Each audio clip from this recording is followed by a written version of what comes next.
আজকের ভিডিওতে average chapter থেকে কয়েকটা অঙ্ক নিয়ে আলোচনা করব। প্রথমের অঙ্কে বলছে 40টি সংখ্যার গড় 30। যদি সংখ্যাগুলির মধ্যে থেকে দুটি সংখ্যা 25 ও 35কে গণনা না করা হয় তবে বাকি সংখ্যাগুলির গড় কত? এই অঙ্কটা আমি দুটো পদ্ধতিতে করে দেখাচ্ছি। প্রথম পদ্ধতি সেটা হচ্ছে এখানে বলছে 40টি সংখ্যার গড় 30। তাহলে 40টি সংখ্যার গড় যদি 30 হয় তাদের সমষ্টি কত হবে? 30 দিয়ে 40কে গুণ করলেই আমি পেয়ে যাব, সেটা কত হচ্ছে 1200। এবারে বলছে যদি 25 আর 35 এই দুটো সংখ্যাকে গণনা না করা হয় তাহলে 25 আর 35 মানে টোটাল কত আমি গণনা করব না, 25 আর 35 যোগ করলে হচ্ছে 60। তাহলে 60 আমি গণনা যদি না করি তাহলে সমষ্টি 60 কমে যাবে। তাহলে 1200 আমার আগে সমষ্টি ছিল, এখন এই দুটোকে আমি ধরছি না, কাউন্ট করছি না, তাহলে এখন সমষ্টি কত হবে? 1200 থেকে 60টা বিয়োগ হয়ে যাবে, হলে হবে 1140। এই যে 1140 এটা কতগুলো সংখ্যার সমষ্টি? আগে ছিল 40টা সংখ্যার সমষ্টি, এখন আমি দুটো সংখ্যাকে ধরছি না, তাহলে এইটা হচ্ছে 38টা সংখ্যার সমষ্টি। তাহলে 38টা সংখ্যার সমষ্টি যদি 1140 হয়, গড় কত হবে? 1140কে 38 দিয়ে ভাগ করে দেবো, কারণ যতগুলো সংখ্যার সমষ্টি তত দিয়ে ভাগ করলে গড় পাওয়া যায়। তাহলে এইটা ভাগ করলে আমি অ্যান্সার পেয়ে যাব। 38 3 114 হয়, আর এই পাশের শূন্যটা যদি বসে যায় অ্যান্সার হয়ে যাচ্ছে 30। তাহলে বাকি সংখ্যাগুলোর গড় কত? 30। তাহলে এটা হচ্ছে সমষ্টি বের করে সেখান থেকে হিসেব করে গড় বের করা। এবারে আমি দেখাবো সমষ্টি বের না করে গড় থেকে কিভাবে গড় বের করা যায়। তাহলে এখানে 40টা সংখ্যার গড় আমাকে 30 বলে দিয়েছে। এবারে আমি দেখব যে সংখ্যাগুলোকে আমি গণনা করছি না তাদের গড় কত। 25 একটা, 35 একটা, তাহলে 25 আর 35 দুটো যোগ করলে কত হচ্ছে? 60। তাহলে দুটো সংখ্যার সমষ্টি 60 হলে এদের গড় কত হবে? 60কে 2 দিয়ে ভাগ করলে হবে 30। তাহলে যে সংখ্যাগুলো ছিল প্রথমে তাদের গড় 30, আবার যাদের আমি গণনা করছি না তাদেরও গড় 30। তাহলে এরা যাওয়ার জন্য আমার গড়ের কোনো পরিবর্তন হবে না, কারণ গড় যা ছিল সেটাই আমি কাউন্ট করছি না। তাহলে 40টা সংখ্যার গড় 30 ছিল, যে দুজনকে আমি কাউন্ট করিনি তাদেরও গড় 30। তাহলে তারা চলে গেলে যে 38টা সংখ্যা পড়ে থাকবে তাদের গড় 30ই হবে। এবার পরের অঙ্কে চলে যাই। এখানে বলছে পিতা ও পুত্রের বয়সের গড় 30 বছর। তাহলে পিতা পুত্রের বয়সের গড় যদি 30 হয় তাহলে তাদের বয়সের সমষ্টি কত হবে? পিতা প্লাস পুত্র, এটা হবে 30 দুগুণে 60 বছর। আবার এখানে বলছে পিতা মাতার গড় বয়স 43 বছর। তাহলে পিতা আর মাতার গড় যদি 43 হয় তাহলে তাদের বয়সের সমষ্টি কত হবে? দুজনের গড় 43 করে, তাহলে 43 গুণিত 2 মানে 86 বছর। এবারে বলছে মাতা আর পুত্রের বয়সের পার্থক্য কত। এবার এই দুটো জায়গা যদি আমি খেয়াল করি আমি কি দেখতে পাচ্ছি? পিতা এখানেও আছে, এখানেও আছে। এবারে পিতা পুত্রর বয়স যোগ করতে 60 হচ্ছে, পিতা আর মাতার বয়স যোগ করতে 86 হচ্ছে। তাহলে এই 60 থেকে 86 মানে কতটা পার্থক্য হচ্ছে? 26 বছর। তাহলে এই যে 26 বছরের পার্থক্য আমি টোটালে পাচ্ছি, এটা তাহলে কিসের জন্য হচ্ছে? পুত্র আর মাতা এদের বয়সের পার্থক্যের জন্য হচ্ছে, কারণ এই 60-এর মধ্যেও পিতার বয়স আছে, আবার 86-র মধ্যেও পিতার বয়স আছে। তাহলে পিতার বয়সের জন্য বয়সের কোনো পার্থক্য হবে না, পার্থক্য যা হবে পুত্র আর মাতা এদের বয়সের জন্য হবে। তাহলে এই যে সমষ্টিতে 26 পার্থক্য, এটাই হচ্ছে মাতা আর পুত্রর বয়সের পার্থক্য, যেটা আমাকে জানতে চেয়েছে। তাহলে অ্যান্সার হয়ে যাচ্ছে আমার 26 বছর। এটা যদি আমি একটা সংখ্যা দিয়ে দেখাই বুঝতে সুবিধা হবে। আমি ধরে নিচ্ছি পিতার বয়স 40 বছর, এটা যে কোনো সংখ্যা ধরে করা যেতে পারে, আমি 40 ধরে দেখাচ্ছি। তাহলে পিতার বয়স 40 হলে পিতা পুত্র মিলিয়ে 60 বছর হয়, তাহলে পুত্র কত হওয়ার কথা? 20 হওয়ার কথা, তবে 40 আর 20 যোগ করলে 60 হবে।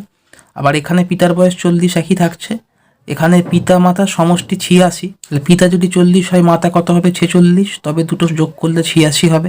জেনারেলি পিতা আর মাতার মধ্যে পিতার বয়স বেশি হয়, কিন্তু আমি অঙ্কে 40 ধরে নিয়ে দেখাচ্ছি বলে এক্ষেত্রে মাতার বয়সটা বেশি হয়ে গেছে। তাহলে পিতা মাতার বয়স যারই বেশি হোক এটার সাথে অঙ্কের হিসেবের কোনো সম্পর্ক নেই, আমি বোঝাবার জন্য যে সংখ্যাটা দেখাচ্ছি। তাহলে এইখান থেকে আমি এবার যদি দেখি, এটা হচ্ছে পুত্রের বয়স, এটা হচ্ছে মাতার বয়স, তাহলে দুজনের বয়সের পার্থক্য কত? 46 থেকে 20 বিয়োগ করলে 26 হচ্ছে। তাহলে ইন্ডিভিজুয়ালি দুজনের বয়সের যেটা পার্থক্য, এই টোটালের পার্থক্যটাও সেম হবে, কেন না দুটোর মধ্যেই পিতা কমন আছে। তাহলে যা কিছু পার্থক্য কম বেশি হবে সেটা এদের জন্যই হবে। এবারে পরের অঙ্কে চলে যাই। এখানে বলছে বাবা ও 3 সন্তানের বয়সের গড় 17 বছর। তাহলে বাবা 3টে সন্তান মানে কতজন হচ্ছে? 4 জন হচ্ছে। তাহলে বাবা প্লাস 3 জন সন্তান মানে 3 জন ছেলে মেয়ে, এদের বয়সের গড় 17। তাহলে এই 4 জনের সমষ্টি কত হবে? 4 × 17 মানে 68 বছর। এবারে বলছে মা ও 3 সন্তানের গড় বয়স 15 বছর। তাহলে মা প্লাস 3 জন সন্তান মানে 4 জন, তাদের গড় 15 বছর। তাহলে সমষ্টি কত হবে? 4 × 15 মানে 60 বছর। এবারে বলছে মায়ের বয়স 34 বছর হলে তাহলে বাবার বয়স কত, এটা আমাকে জানতে চেয়েছে। তাহলে এই অঙ্কটাতেও আগের অঙ্কের মতোই যে 3 জন সন্তান, এটা দুটো জায়গাতেই কমন। তাহলে এদের জন্য এই টোটালে কোনো পার্থক্য হবে না। তাহলে টোটালে যা পার্থক্য হবে সেটা বাবা আর মায়ের বয়সের পার্থক্য থেকেই হবে। তাহলে 68 আর 60-এর পার্থক্য কত? 8। এখানে মায়ের বয়স 34 দেওয়া আছে, আর আমি এখানে দেখতে পাচ্ছি বাবা আর মায়ের মধ্যে বয়সের পার্থক্য 8, যার মধ্যে বাবার বয়স বেশি, কারণ এখানে 68 আছে, এখানে 60 আছে। বাবার বয়স কত হবে? 34-এর সাথে 8টা যোগ হয়ে যাবে, যোগ হলে হবে 42। এটা হচ্ছে অ্যান্সার। এবার পরের অঙ্কে চলে যাই। এখানে বলছে 7 বন্ধুর মাসিক গড় আয় 15,300 টাকা। তাদের মধ্যে 2 বন্ধুর মাসিক আয় 800 টাকা ও 600 টাকা করে বৃদ্ধি পেল। এখন 7 জনের গড় মাসিক আয় কত? তাহলে এই অঙ্ক যদি গড় থেকে সমষ্টি বের করে যেভাবে আগের অঙ্কগুলো করছিলাম সেইভাবে করতে চাই, বড় সংখ্যা থাকার জন্য বড় হিসেব করতে হবে। সেই জন্য আমি এই অঙ্কে সমষ্টি বের না করে কি করে গড় থেকে গড় বের করা যায় সেটা দেখব। তাহলে 7 জনের মাসিক গড় আয় হচ্ছে 15,300 টাকা। এবারে এদের মধ্যে 2 জনের মাসিক আয় বেড়েছে, একজনের 800 টাকা বেড়েছে, একজনের 600 টাকা বেড়েছে। তাহলে টোটাল কত টাকা বেড়েছে? 800 আর 600 যোগ করলে 1400 টাকা।